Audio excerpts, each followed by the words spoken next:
بسم اللہ الرحمن الرحیم، شروع اللہ کے نام سے جو بڑا مہربان نہایت رحم والا ہے۔ والضحى، آفتاب کی روشنی کی قسم، واللیل اذا سجا، اور رات کی تاریکی کی جب چھا جائے۔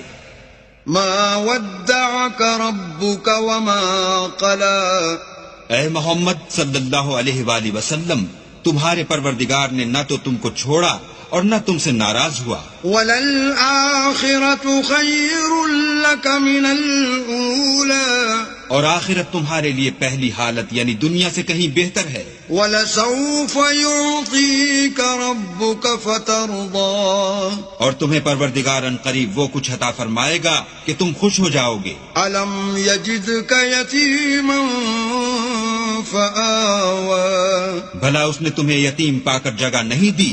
بے شک دی۔ ووجدك ضالا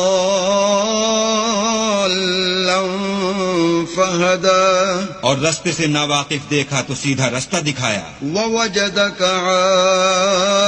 عائلا فأغنى، اور تنگ دست پایا تو غنی کر دیا۔ فأما اليتيم فلا تقهر، تو تم بھی یتیم پر ستم نہ کرنا۔ وأما السائل فلا تنهر، اور مانگنے والے کو جھڑکی نہ دینا۔ وأما بنعمة ربك فحدث، اور اپنے پروردگار کی نعمتوں کا بیان کرتے رہنا۔ جس مسجد میں میں تراویح پڑھا رہا تھا وہ میرے گھر سے تقریباً 2 سے 2.5 کلومیٹر کے فاصلے پہ تھی۔ میں نے تراویح پڑھائی تو تراویح پڑھانے کے بعد میرے پاس سواری نہیں تھی کہ میں اس پہ بیٹھ کے تو اپنے گھر میں آ سکوں۔ تراویح کے بعد حالات اس طرح کے تھے تو میں پیدل آتا تھا روز ہی، تو ایک دن میں پیدل آ رہا تھا تو دل بڑا بجھا سا ہوا تھا۔ ہمارے جو ائمہ ہیں، خطبہ ہیں، ان کے ساتھ ہماری مساجدوں والے جو کرتے ہیں، آپ ذرا جانتے ہیں سبھی، تو میں بھی ان کے زیر اثر تھا، لیکن دل میں بڑی ایک کڑن تھی کہ یا اللہ دیکھیں تراویح پڑھا کے آ رہا ہوں اور میرے پاس سواری نہیں ہے، پھر صبح سحری میں جا کے وہاں پہ نماز بھی پڑھانی ہے، درس بھی دینا ہے۔ تو میں واپس آیا تو گھر میں پہنچ کے میرے ایک استاد ہیں، یہ روحانی امریات کے بلوچستان کے، سید عبداللہ شاہ صاحب ان کا نام ہے۔ میں نے ان کو کال کی تو بس اللہ کی طرف سے ایسا ہوا، میں نے ان کو کال کی تو میرے آنسو گرنے شروع ہو گئے۔ میں نے کہا استاد جی حالات بہت خراب ہیں، اپنا گھر نہیں ہے، اپنی سواری نہیں ہے، بچوں کے دودھ کے پیسے نہیں ہیں۔ یہ تقریباً 2-3 سال پہلے کی بات ہے۔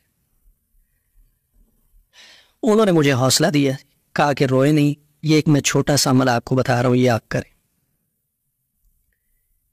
انہوں نے مجھے بتایا سورہ والضحیٰ کا وظیفہ، ترتیب بھی انہوں نے بتائی، چھوٹا سا ہے، بڑا مختصر سا ہے، جو آپ سن رہے ہیں وہ اس کو کریں۔ میں نے جس کو بھی بتایا ہے اس نے اس وظیفے کے ثمرات سے فائدہ اٹھایا، اس کی برکات سے اس نے فائدہ اٹھایا ہے۔ وظیفہ یہ تھا کہ عشاء کی نماز کے بعد جائے نماز پہ بیٹھ کے 3 مرتبہ درود ابراہیمی پڑھنا ہے اور اس کے بعد سورہ والضحیٰ کو پڑھنا ہے۔ بسم اللہ الرحمن الرحیم، والضحیٰ واللیل اذا سجا، ما ودعک ربک وما قلی، وللآخرۃ خیر لک من الاولی، ولسوف یعطیک ربک فترضی۔ اس آیت کو یہاں پہ 313 مرتبہ پڑھنا ہے، پھر آگے سورت کو پورا کر دینا ہے۔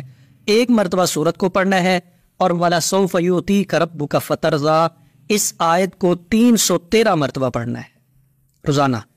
تو یہ وظیفہ ایسا وظیفہ تھا کہ جس نے حالات کو یکسر بدلا۔ اللہ نے سواری بھی دی، اللہ نے مکان بھی دیا، اللہ نے قرض تک اتار دیا، حالات بہتر ہو گئے۔ تو وظائف اثر رکھتے ہیں، بالکل رکھتے ہیں، یہ بہت شکریہ۔ اور یہ جو آیت ہے وَلَسَوْفَ يُؤْتِيكَ رَبُّكَ فَتَرْضَىٰ، اس کا تو ترجمہ ہی یہ ہے کہ آپ کا رب آپ کو اتنا دے گا کہ آپ راضی ہو جائیں۔ یہ آیت رسول اللہ صلی اللہ علیہ وسلم کے متعلق ہے، لیکن ہم حضور کے امتی ہیں، جب یہ ہماری زبان پہ آتی ہے نا تو اللہ اس کی برکات سے ہمیں بھی نوازتے ہیں۔ بسم اللہ الرحمن الرحیم، شروع اللہ کے نام سے جو بڑا مہربان نہایت رحم والا ہے۔ والضحى، آفتاب کی روشنی کی قسم، واللیل اذا سجا، اور رات کی تاریکی کی جب چھا جائے. ما ودعك ربك وما قلى. اے محمد صلی اللہ علیہ وآلہ وسلم، تمہارے پروردگار نے نہ تو تم کو چھوڑا اور نہ تم سے ناراض ہوا. وَلَلْآخِرَةُ خَيْرٌ لَكَ مِنَ الْأُولَى.